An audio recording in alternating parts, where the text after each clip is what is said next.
Idea है तो बता सकता है कि what is the internet of things. इसके लिए अपन जो कम्युनिकेट कर रहे हैं बेसिकली वो कह रहे हैं कि human to human connect communicate कर रहे हैं अपन, एक पर्सन दूसरे पर्सन के साथ में जो भी क्या करता है कम्युनिकेशन करता है वो ह्यूमन टू ह्यूमन कम्युनिकेशन में आती है। बट जब M2M कम्युनिकेशन होता है, M2M means machine to machine communication होता है, तो वो किस में आता है आपके पास में, वो आता है आपके इंटरनेट ऑफ थिंग्स में, IoT में। बेसिकली जब दो मशीन एक दूसरे के साथ में इंटरेक्ट करती है तो वो किस में आएगा, आपके इंटरनेट ऑफ थिंग्स में। और जो मशीन इंटरेक्ट करती है बेसिकली वो किसके थ्रू करते हैं, जो भी उसमें क्या होगा, एक तो डेटा का कलेक्शंस होगा, जो डेटा का कलेक्शंस होगा उसके अकॉर्डिंग जो उसके डिफरेंट डिफरेंट आपका डेटा होगा वो जिस जिस की रिक्वायरमेंट जैसी जैसी रिक्वायरमेंट होगी उसके अकॉर्डिंग डेटा का कलेक्शन होगा। उस डेटा का क्या होगा कि पर्टिकुलर जो डेटा है उसके अकॉर्डिंग आपकी जो मशीन्स है, डिफरेंट डिफरेंट मशीन्स है वो कोऑर्डिनेट करेंगे। वो कोऑर्डिनेट किसके थ्रू करती है, वो वायरलेस कोऑर्डिनेट कर सकती है या फिर वायर्ड कोऑर्डिनेट कर सकती है। अब उसमें भी किस पे डिपेंड करेगा, वो आपकी किस पे करेगा, एक तो रेडियो फ्रीक्वेंसी के अकॉर्डिंग क्या करेंगे वो डेटा कलेक्ट करेंगे, सेंसर्स के थ्रू क्या करेंगे वो डेटा कलेक्ट करेंगे, उसके अकॉर्डिंग क्या प्रोवाइड करती है वो machine to machine interaction provide करती है। और वो मशीन टू मशीन के इंटरेक्शन के साथ में क्या करती हैं, जो मशीन्स हैं वो किसको भी इन्फॉर्मेशन प्रोवाइड करती है, एक ह्यूमन बीइंग को भी क्या करती है पर्टिकुलर इन्फॉर्मेशन प्रोवाइड करती है। कौन, आपकी मशीन। जैसे बेसिक अपन बात करते हैं अभी क्या, आपके जो फिटनेस बैंड्स आते हैं आप पर्टिकुलर हैंड में जैसे ही उसको लेते हैं तो वो क्या करते हैं आपकी, वो आपकी जो भी आपकी बॉडी की वर्किंग है, वो वर्किंग कंडीशन है, उनको क्या करते हैं, उनकी जो भी इन्फॉर्मेशन आपकी बॉडी कितना आपका हार्ट बीट है, आपकी कितना ऑक्सीजन लेवल है आपका, वो सब क्या होता है उसे वो आपकी सेंसर्स के थ्रू रेडियो फ्रीक्वेंसी के थ्रू क्या करते हैं वो काउंट करते हैं और वो आपको शो करते हैं, बेसिकली डिजिटली आपको शो करते हैं। तो वो भी किसका एग्जाम्पल है, एक इंटरनेट ऑफ थिंग्स का एग्जाम्पल है अपने पास में।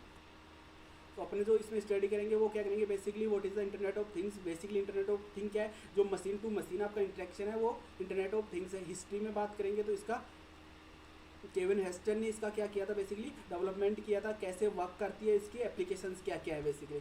तो अगर मैं IoT की बात करूँ तो IoT की मैंने बताया कि the internet of things is a network of physical objects और things embedded with electronic software, sensors and network connectivity which enables these objects to collect and exchange data। Basically क्या कर रही है, इन्फॉर्मेशन को क्या कर रही हैं, कलेक्ट कर रही हैं और मशीन टू मशीन क्या कर रहे हैं, बेसिकली इंटरेक्ट कर रही है, डेटा को एक्सचेंज कर रही है। A thing is a context of the internet of things is an entity or physical object that has a unique identifier as embedded system and the ability to transfer data over a network. किसके through कर रहे हैं communication, किसके through करेंगे, जो भी data होगा वो किसके थ्रू कम्युनिकेट करेंगे, एक नेटवर्क के थ्रू कम्युनिकेट करेंगे। अब मैं इसको एक एग्जांपल देता हूँ आपको। IoT का एग्जांपल क्या हो सकता है, बेसिक रियल लाइफ से रिलेटेड। एक आपका कोई भी पेशेंट है, उस पेशेंट में क्या है कि उसके हार्ट का इश्यू अगर किसी पेशेंट के, अगर वो उसके लिए मॉनिटर करने के लिए एक हार्ट बीट, अगर वो एक जो आपकी फिजिकल मॉनिटर के लिए जो बैंड आता है उसका यूज़ करता है, जो हॉस्पिटल आपको प्रोवाइड करता है।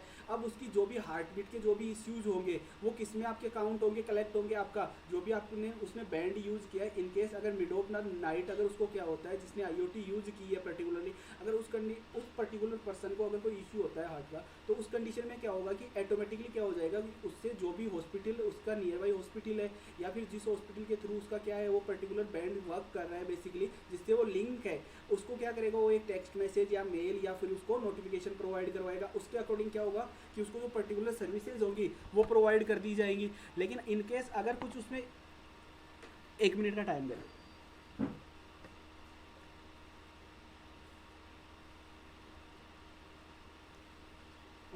इनकेस अगर उसके पास में पर्टिकुलर जो भी इंफॉर्मेशन उसका जो अगर उसने रिस्ट बैंड यूज नहीं किया है, अगर वो यूज नहीं करता है, पर्टिकुलर 2 पर्सन है, 2 अगर पेशेंट्स है, एक यूज करता है एक यूज नहीं करता है, जिसने यूज किया है उसकी जो टोटल इन्फॉर्मेशन होगी वो कहाँ पे होगी उसके पास में, कि जो भी उसके अगर उसे हार्ट बीट में कोई चेंजेस आते हैं, अगर कोई सीरियस उसका इश्यू होता है तो डायरेक्टली वो किससे कनेक्टेड होगा, एक हॉस्पिटल के थ्रू कनेक्टेड होगा। और उसकी जो भी उसको रिक्वायरमेंट होगी, उसको एम्बुलेंस की रिक्वायरमेंट है या फिर और किसी उसको इमीडिएटली अगर डॉक्टर की रिक्वायरमेंट है तो वो सब उसको वैसे ही प्रोवाइड हो जाएगा कि वो डॉक्टर भी क्या करेगा उसके साथ में कम्युनिकेट कर लेगा। इनकेस अगर कोई IoT से वो पर्टिकुलर बैंड यूज नहीं करता है, पर्टिकुलर जो अपना सेकंड पेशेंट है वो यूज नहीं करता, तो उसके लिए क्या हो जाएगी पर्टिकुलर जो भी उसके लिए जो एक तो सबसे पहले तो क्या होगा कि उसको किस में कॉन्टैक्ट करना पड़ेगा, सबसे पहले हॉस्पिटल में कॉन्टैक्ट करना पड़ेगा उसको, या फिर सर्च करना होगा कि मेरे नियर बाई हॉस्पिटल कौन सा है। उसके बाद उसको कॉल करनी होगी, एम्बुलेंस आएगी, एम्बुलेंस के पास में टाइम होगा तो आएगी। इसी केस में क्या है कि जो IoT है ये क्या प्रोवाइड कर रहा है अपने को, एक प्रीफर्ड वे प्रोवाइड कर रहा है कि जिसके थ्रू अपन क्या कर सकते हैं, इजीली जो भी अपनी उसकी पर्टिकुलर किसी भी ऑर्गेनाइजेशन की जो सर्विसेज हैं उनका क्या कर सकते हैं, यूज़ कर सकते हैं। और अपने पास में जो भी पर्टिकुलर ह्यूमन है, जो भी कोई पेशेंट है या फिर कोई भी किसी भी सेक्टर में अगर इसका यूज करता है आईओटी का, तो उससे क्या होगा कि पर्टिकुलर जो भी एक डेटा का ट्रांसफ़र होगा या फिर जो भी पर्टिकुलर सर्विस का यूज होगा वो एक इजी वे में क्या हो जाएगा, और वो क्या होगा, ऑन टाइम आपका कंप्लीट होगा। तो ये क्या है, बेसिकली आईओटी का आपका एक एग्जांपल है। अब बेसिकली अगर मैं इसके डिफरेंट डिफरेंट एप्लीकेशंस की बात करूँ तो किस में यूज़ करते हैं अपन, जो हार्ट मॉनिटरिंग इम्प्लांट्स है आपके, जो मैंने अभी आपको बताया, जिसका मैंने आपको एग्जांपल भी दिया। बायोचिप ट्रांसपोंडर्स में अपन फॉर्म एनिमल्स में इसका यूज़ करते हैं। जो भी अपने पास में एनिमल्स होते हैं उनके पास में जो उनको फीड की रिक्वायरमेंट होती है, उनकी जो भी डे बाय डे वर्किंग होती है, उसको जो अपन काउंट करते हैं तो वो भी किसके थ्रू करते हैं, आईओटी के चिप्स के थ्रू करते हैं। ऑटोमोबाइल्स में अपन यूज़ करते हैं, ऑटोमोबाइल्स में कैसे पार्किंग के लिए भी अपन किसका यूज़ करते हैं, डिफरेंट डिफरेंट सेंसर्स का यूज़ करते हैं, वो भी किसके थ्रू होते हैं, अपना आईओटी में होते हैं। आपके डीएनए एनालिसिस के लिए भी किसका यूज़ करते हैं, अपन आईओटी का यूज़ करते हैं। These devices collect useful data with the help of various existing technologies and then automatically follow the data between other devices. ये क्या करते हैं कि पर्टिकुलर जो भी आप अपने एक अपन रिस्ट बैंड भी यूज़ करते हैं तो उसका भी डेटा अपने पास में कहाँ पे स्टोर हो सकता है, उसका डेटा भी अपन कहाँ पे विजिबल होगा। अपने पास में जो मोबाइल फ़ोन है उस पर क्या कर सकते हैं, पर्टिकुलर जो भी उसकी इन्फॉर्मेशन जो वो कलेक्ट करेगा वो इन्फॉर्मेशन अपन फेच कर सकते हैं ईजिली। तो वो किस में आएगा, अपने पास में आईओटी में। अब हिस्ट्री की बात करते हैं तो कब इंट्रोड्यूस हुआ था आपका, 1999 में किसने किया था, केविन एस्टर ने इसको इंट्रोड्यूस किया था। अब ये वर्क कैसे करता है, बेसिकली सबसे पहले जो आईओटी है वो वर्क कैसे करते हैं, IoT also sometimes refer to the internet of everything. आपका आईओटी है उसको क्या बोल सकते हैं आप, इंटरनेट ऑफ एवरीथिंग बोल सकते हैं। ये क्या कर सकता है, बेसिकली वेब इम्बेडेड डिवाइसेज होते हैं, वो क्या करती है, आपको डेटा को कलेक्ट करती है, डेटा को सेंड करती है, और भी जो भी वो डेटा है उसके अकॉर्डिंग क्या करती है, वो रिएक्ट करती है। पर्टिकुलर जो भी डेटा है उसके थ्रू रिएक्ट करती है। अब ये किसके थ्रू करते हैं, इसमें इम्बेडेड सेंसर्स होते हैं, प्रोसेसर्स होते हैं, और क्या होते हैं आपकी पर्टिकुलर कम्युनिकेशन हार्डवेयर के थ्रू कम्युनिकेट करती है आपकी डिफरेंट डिफरेंट डिवाइसेज। और ये जो कम्युनिकेशन होता है वो किसके बीच में होता है, स्मार्ट डिवाइसेज के बीच में होता है। जो कनेक्ट होता है वो मशीन टू मशीन कम्युनिकेशन होता है आपका बेसिकली। सबसे पहले मैंने बताया था आपको क्या करते हैं, जो भी आपके डिवाइसेज है वो क्या करेंगे, सबसे पहले जो भी इन्फॉर्मेशन है उसको क्या करते हैं, वो जो भी डेटा है उसको क्या करेंगे, सबसे पहले कलेक्ट करते हैं, उसके बाद में कम्युनिकेट करते हैं। अब जैसे ही वो कम्युनिकेट करेंगे, जैसे ही उस डेटा में, उसके बाद में जो भी यूज़र है उसका वो क्या करेगा, उसको एनालाइज करता है पर्टिकुलर डेटा को, और उसी के अकॉर्डिंग क्या करते हैं, वो एक्ट करते हैं कि जो पर्टिकुलर डेटा है, अगर उस डेटा में कोई उसको अगर कुछ डिफ़ॉल्ट या फिर कुछ इश्यू है, जैसे अपन क्या करते हैं, एक अगर हार्ट इम्प्लांट मॉनिटर की बात करते हैं तो अगर हार्ट बीट में कुछ इश्यूज आए या फिर जो पर्टिकुलर पेशेंट है अगर उसके पर्टिकुलर जो भी उसके पास में जो भी सिचुएशन है अगर उसमें कुछ चेंजेस आते हैं तो वो क्या होगा, जैसे ही उसका जो डेटा है जो उसने कलेक्शन किया है डिफरेंट डिफरेंट डेज पे, उसके अकॉर्डिंग क्या करेगा, वो उस डेटा को कलेक्ट करेगा, उसके बाद में उसको क्या करेगा, कम्युनिकेट करेगा और एनालाइज करेगा कि हाँ किस डेटा में डिफरेंस आ रहा है। उसके अकॉर्डिंग क्या करता है, पर्टिकुलर जो भी आप मशीन आप यूज़ कर रहे हो, पर्टिकुलर जो भी आप डिवाइस यूज़ कर रहे हो वो क्या करेगी, उसके अकॉर्डिंग एक्ट करती है। अब कलेक्शन में क्या होगा कि पर्टिकुलर जो कलेक्शन है devices and sensors are collecting data everywhere, जहाँ भी आप उसको यूज़ करोगे, पर्टिकुलर आप अगर हाथ पे यूज़ करते हो या फिर कहीं पे घर पे यूज़ करते हो या कार में यूज़ करते हो, ऑफिस में यूज़ करते हो या मैन्युफैक्चरिंग प्लांट्स में यूज़ करते हो, तो वो वहाँ से क्या किसको कलेक्ट करेगी, पर्टिकुलर जो भी डेटा है उसको क्या करेगी, कलेक्ट करेगी। उसके अकॉर्डिंग कलेक्ट करने के बाद में क्या होगा, वो उस डेटा को एक सेंड करेगी किसके ऊपर, नेटवर्क के थ्रू, जो भी उसका डेस्टिनेशन है उसको सेंड करेगी। उसके बाद में वो क्या हो सकता है, क्लाउड प्लेटफॉर्म हो सकता है, प्राइवेट डेटा सेंटर हो सकता है या फिर किसी का पर्सनल या होम नेटवर्क हो सकता है, जिसके थ्रू वो क्या करेगी, पर्टिकुलर डेटा है उसको सेंड करेगा, पर्टिकुलर जो भी आप डिवाइस यूज़ कर रहे हैं। अब जैसे ही वो पर्टिकुलर आपका एनालिसिस होगा, एनालिसिस क्या करेगा कि जो भी इन्फॉर्मेशन आपने प्रोवाइड की है उस इन्फॉर्मेशन को एनालाइज करके क्या फाइंड आउट करेगा कि हाँ किसमें ये डेटा को फिल्टर करेगा कि पर्टिकुलर ये डेटा में ये इश्यू है और उसकी रिपोर्ट जनरेट करेगा पर्टिकुलर एनालिसिस। अब एक्शन क्या होगा कि एक्शन कैसे लेगा कि पर्टिकुलर जो भी इन्फॉर्मेशन में जो भी चेंजेस आए हैं उसके अकॉर्डिंग जो भी आपकी मशीन टू मशीन कन्वर्सेशन हो रहा था बेसिकली वो क्या सेंड करेगा, particular send and notification SMS mail और टेक्स्ट और टॉक टू अनदर सिस्टम। अब यहाँ पे क्या करेगा, पर्टिकुलर जो भी मशीन के थ्रू किसी को नोटिफिकेशन सेंड करेगा वो नोटिफिकेशन जैसे ही किसी को शो होगा तो वो क्या करेगा, उस पर रिएक्ट करेगा। तो ये किसके थ्रू हो रहा है, ये मशीन टू मशीन इंटरेक्शन के थ्रू क्या हो रहा है, पर्टिकुलर आपके एक्शंस परफॉर्म हो रहे हैं। ये किस में हो रहा है, आपके आईओटी में। अब आपका जो आईओटी है वो वर्क कैसे करता है, आईओटी में सबसे पहले क्या होता है, आरएफआईडी होता है। आरएफआईडी क्या है, आपका रेडियो फ्रीक्वेंसी आइडेंटिफिकेशन है। आपका जो भी आपकी रेडियो फ्रीक्वेंसी को आइडेंटिफाई करता है कि पर्टिकुलर किसी भी जो भी यूजर है, अगर उसके पास में कोई भी चेंजेस आ रहा है तो वो क्या करेगा, उसी के अकॉर्डिंग, फ्रीक्वेंसी के अकॉर्डिंग अगर उसमें कुछ चेंजेस आ रहे हैं तो वो क्या करेगा, उनको ट्रैक करता है और उनको रिकॉर्ड करता है। अब सेंसर क्या करता है, सेंसर भी बेसिकली क्या करता है, उसको कलेक्ट करेगा, जो भी डेटा है जो डिटेक्ट कर रहा है आपका सेंसर उसको कलेक्ट करेगा। अब उसको क्या करेगा कि वो प्रोसेसिंग स्मार्ट टेक्नोलॉजी में क्या करेगा, उसको इनहेंस करेगा, उसको क्या करेगा, पर्टिकुलर प्रोसेसिंग करेगा। प्रोसेसिंग करने के बाद में नेटवर्क के थ्रू क्या कर देगा, उसको सेंड कर देगा। जो भी वो डिवाइस है वो नैनो टेक्नोलॉजी के थ्रू आपकी जो भी स्मॉलर टू स्मॉलर जो भी डिवाइसेज यूज़ कर रहे हैं उसमें वो डाटा आपका स्टोर होगा, और वो पर्टिकुलर जो भी आपका सेकेंडरी मशीन है उसको क्या कर देगा, पर्टिकुलर नोटिफिकेशन सेंड करेगा आपका। अब जो इसकी स्ट्रक्चर होती है आपकी IoT की, वो कैसी होती है, IoT can be viewed as a massive network consisting of networks of devices and computers connected through a series of intermediate technologies, whereas large number of technologies like radio frequency identification, wireless communication may act enablers of these connectivity। अब ये क्या use, सबसे पहले तो क्या use करता है, RFID use करता था, रेडियो फ्रिक्वेंसी यूज कर रहा था। वो क्या कर रही थी, आपको ट्रैक करती है, बेसिकली ट्रैकेबिलिटी के लिए, एड्रेसेबिलिटी के लिए RFID यूज करते हैं। अब फीलिंग थिंग्स के लिए कि आपकी पर्टिकुलर जो थिंग्स है उस समय वो कैसे वर्क कर रही हैं, उसके लिए किसका यूज करते हैं, अपन सेंसर्स का यूज करते हैं, जो डेटा कलेक्ट करती है कहाँ से, जो पर्टिकुलर इन्वायरमेंट है, अगर किसी ह्यूमन बीइंग की इन्वायरमेंट है या फिर किसी एरिया की जो भी इन्वायरमेंट है पर्टिकुलर, उसको कौन गैदर करेगी, जो भी एक्टिविटीज है उनको कौन गैदर करेगा, पर्टिकुलर सेंसर गैदर करता है, और उसको गेटिंग स्मॉलर थिंग्स में उनको क्या करेगा, पर्टिकुलर जो भी थिंग्स है उनको नैनो टेक्नोलॉजी के थ्रू क्या करेगा, वो स्मॉलर थिंग्स में उनको इंटरेक्ट करने के लिए यूज करेगा। पर्टिकुलर कैसे, अब नैनो टेक्नोलॉजी में किसका यूज करेगा, स्मार्ट डिवाइसेज का यूज करेगा। उसके बाद में जो भी आपकी इंफॉर्मेशन है उसको डिफरेंट डिवाइसेज और सेंसर्स के थ्रू, नेटवर्क कनेक्शन के थ्रू, इंटरनेट के थ्रू क्या कर देगा, आपका जो भी सेकेंडरी मशीन है उसके पास में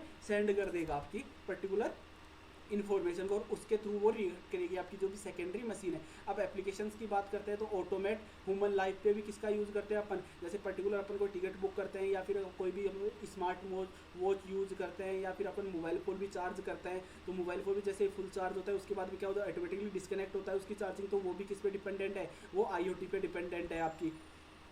अब जो इसकी एप्लीकेशन है वो किसके लिए करते हैं, अपन होम ऑथेंटिकेशन के लिए भी यूज़ करते हैं, बिल्डिंग या होम ऑथेंटिकेशन के लिए। जैसे अपन किसी भी अगर कॉलेज में जाते हैं तो कॉलेज में भी किसका यूज़ करते हैं, अगर आपके पास में कार्ड है, अगर कॉलेज का कार्ड है उसके साथ में अपने पास में जैसे ही वो कार्ड उसका क्या होगा, रीड होगा, जैसे ही रीड होता है वो क्या होगा, उसकी ऑथेंटिसिटी उसको प्रोवाइड करता है कि पर्टिकुलर जो स्टूडेंट है वो इस ईयर का स्टूडेंट है। मैन्युफैक्चरिंग में भी यूज़ करते हैं, मेडिकल हेल्थ केयर सिस्टम में भी यूज़ करते हैं, मीडिया में भी यूज़ करते हैं, इन्वायरमेंटल मॉनिटरिंग में भी अपन यूज़ करते हैं, सेंसर्स का यूज़ करते हैं कि पर्टिकुलर सेंसर्स और फ्रीक्वेंसी के थ्रू क्या करते हैं अपन कि इन्वायरमेंट में क्या क्या चेंजेस है, आपका जो भी वेदर कंडीशंस है वो भी किसके थ्रू मेजर करते हैं अपन, IoT के थ्रू मेजर करते हैं। आप इंफ्रास्ट्रक्चर मैनेजमेंट में भी यूज़ करते हैं, एनर्जी मैनेजमेंट में भी, ट्रांसपोर्टेशन में यूज़ करते हैं अपन, मैप वगैरह यूज़ करते हैं या डिफरेंट जो भी फैसिलिटीज़ यूज़ करते हैं ट्रांसपोर्टेशन में, वो भी किसका एग्जाम्पल आपके IoT में। ये आपका स्मार्ट पार्किंग का एक एग्जांपल है, उसमें क्या है कि पर्टिकुलर आपका जो स्पेस होगा उसमें कम रिक्वायरमेंट होती है आपको स्पेस की, जो आपके व्हीकल्स होते हैं वो नियर बाई क्या हो सकते हैं, पर्टिकुलर जो आपको एक लोकेशन प्रोवाइड करता है आपको IoT कि पर्टिकुलर इस लोकेशन पे आपको जो भी आपका व्हीकल है उसको पार्क करना है, तो इसका आपका जो IoT का यूज़ है वो किस में हो रहा है, आपका स्मार्ट पार्किंग में भी यूज़ है। स्मार्ट सिटीज़ में भी आप जो डेटा है पर्टिकुलर उसको सेंसिंग करने के लिए आपका जो गार्बेज कलेक्शन है आपके पास में, जो आपके पास में डेटा कलेक्टर्स है जो डेटा को कलेक्ट करते हैं वो भी किसका यूज़ कर रहे हैं आजकल, वो स्मार्ट सिटीज़ को सपोर्ट कर रहा है। कौन सपोर्ट कर रहा है, आपका पर्टिकुलर IoT टेक्नोलॉजी के थ्रू अपन डिफरेंट सेक्टर्स में इसका यूज़ कर रहे हैं। अब जो मैंने बताया था कि एनिमल फार्म्स में इसका यूज़ होता है, कैसे यूज़ होता है, इसका जो ईयरली डेटा भी है जो एनिमल फार्म्स की अगर बात करते हैं तो जो पर्टिकुलर अगर अपन एक एनिमल के लिए अगर IoT का यूज़ करते हैं तो उसके लिए जो डेटा का कलेक्शन होगा वो 200 MB होगा। मैक्सिमम इन्फॉर्मेशन कितनी जनरेट होती है, वो अप्रोक्सीमेट 200 MB की इन्फॉर्मेशन जनरेट होती है। अब उसमें क्या होता है कि जो आपके वो मॉनिटर करते हैं फार्मर्स जो भी हैं वो मॉनिटर करता है, जो भी अपने फार्म के ओनर से वो मॉनिटर करता है और उससे क्या फाइंड आउट करते हैं, उसकी हेल्थ फाइंड आउट कर सकते हैं कि पर्टिकुलर आपका जो भी क्या है आपका एनिमल है उसकी हेल्थ फाइंड आउट करते हैं। उसको जो जिस फीड की रिक्वायरमेंट होती है, सप्लीमेंट की रिक्वायरमेंट होती है, उसके मिल्क के लिए जो पर्टिकुलर उसकी रिक्वायरमेंट्स होती हैं वो कौन सी रिक्वायरमेंट होगी, वो उसके जो उसका पर्टिकुलर जो डेटा होगा वो हेल्थ को उसको ट्रैक कर सकते हैं। जो भी डे बाई डेटा होगा, डे टू डे का जो भी डेटा होगा उसको कंपैरिजन करके वो क्या फाइंड आउट कर सकते हैं कि पर्टिकुलर जो भी इसकी हेल्थ कंडीशन है उसमें कुछ चेंजेस आ रहे हैं या आपकी हेल्थ ओके है। तो इसका सेंसर्स का यूज़ किस में भी करते हैं अपन, IoT का यूज़ अपन किसी भी एनिमल फार्म्स में भी यूज़ करते हैं उनको मॉनिटर करने के लिए, उनकी डे टू डे एक्टिविटीज़ को मॉनिटर करने के लिए। तो आपकी IoT का जो बेसिक यूज है वो भी किस में, आपकी डे टू डे एक्टिविटीज़ को भी मॉनिटर करता है। कौन? आपका इंटरनेट ऑफ थिंग्स के थ्रू आप उसको मॉनिटर कर सकते हो। अपन एक शॉपिंग साइट के लिए कहीं पे अगर अपन किसी मॉल पे जाते हैं तो उसमें भी अपन किसका यूज़ करते हैं? IoT का यूज़ करते हैं। जो भी अपने पास में पर्टिकुलर अपन कोई भी सामान परचेज करते हैं, कोई भी प्रोडक्ट उसका परचेज किया अपन ने, तो उसके जो बार कोडिंग होती है वो भी किसके थ्रू हो रही है? वो IoT के थ्रू हो रही है। उसी के थ्रू अपन क्या करते हैं? पेमेंट करते हैं। जैसे ही रीडर क्या करेगा, आपको एक बिल जनरेट करेगा, बिल जनरेट करने के बाद आप कार्ड के थ्रू पेमेंट करते हो, तो वो सब किससे? आपके इंटरनेट ऑफ थिंग्स की एप्लीकेशन में आते हैं आपके। अब इसमें कुछ चैलेंजेस भी आते हैं कि क्या होगी इसमें, डिफरेंट अगर अपने पास में आप कुछ फेस भी करेंगे, अगर कुछ बेनिफिट दे रहा है तो क्या होगा, इसके स्केलेबिलिटी के लिए भी इश्यूज आते हैं, टेक्नोलॉजिकल इश्यूज भी आते हैं, इंटरऑपरेबिलिटी के भी ऑप्शन आते हैं कि डिफरेंट जब अपन प्लेटफॉर्म्स पे या डिफरेंट साइट्स पे अगर इनको इंटरकनेक्ट करते हैं, उनको ऑपरेट करते हैं, तो उसमें भी अपने को इश्यूज आते हैं। सॉफ्टवेयर कॉम्प्लेक्सिटी होती है इसमें, बेसिकली जो सॉफ्टवेयर होंगे वो कॉम्प्लेक्स सॉफ्टवेयर होंगे, जो डेटा वैल्यूज होंगे, इंटरप्रिटेशन होगी डेटा की, वो भी क्या होगी? आपकी लार्ज डेटा होगी। इसमें पावर सप्लाई आपको रेगुलर रिक्वायरमेंट होती है कि पर्टिकुलर आप कोई भी डिवाइस, स्मार्ट डिवाइस पर अपना यूज़ करते हैं, पर्टिकुलर अपने बॉडी पे कोई भी स्मार्ट डिवाइस यूज़ करते हैं, तो उसकी जो आपकी पावर सप्लाई है वो क्या होनी चाहिए? उसकी 24/7 होनी चाहिए। अगर वो नहीं होगी तो वो क्या होगा? पर्टिकुलर जो डेटा होगा वो लॉस हो जाएगा, और डेटा लॉस होगा तो उस कंडीशन में क्या हो जाएगी? जो भी अपनी इन्फॉर्मेशन कलेक्ट होगी उसका जब एनालाइज होगा तो क्या होगा? उसमें डिफरेंसेज आएंगे आपके पास में, तो वो प्रॉपर कम्युनिकेट नहीं करेगी या प्रॉपर रिजल्ट्स आपको प्रोवाइड नहीं करवाएगी। अब इंटरेक्शन, शॉर्ट रेंज कम्युनिकेशन, अब जब अपन कोई भी डिवाइसेज इंटरेक्शन करती है, जो कम्युनिकेशन होगा उनका जो नेटवर्क कनेक्टिविटी होगी वो भी क्या चाहिए अपने को? एक हाई लेवल नेटवर्क कनेक्टिविटी चाहिए। तो उसके वायरलेस जो कम्युनिकेशन होगा वो वायरलेस कम्युनिकेशन में कैसा होना चाहिए? उनके लिए एक स्टेब्लिश वायरलेस कम्युनिकेशन होना चाहिए कि उसमें कोई इंटरेक्शन नहीं हो या ट्रैफिक कंजेक्शन नहीं हो। फॉल्ट एंड टॉलरेंस वाली आपकी डिवाइसेज होनी चाहिए कि इन केस अगर उसमें कोई इश्यू आता है तो वो ऑटोमेटिकली क्या करे? उसको फॉल्ट को टॉलरेंस करे, या फिर फेलियर को, जो भी फेलियर उसमें अकर होता है उसको रिकवर करे ऑटोमेटिकली। तो ये कुछ चैलेंजेस है किसमें? आपके टेक्नोलॉजिकल चैलेंजेस है of IoT, internet of things के। अगर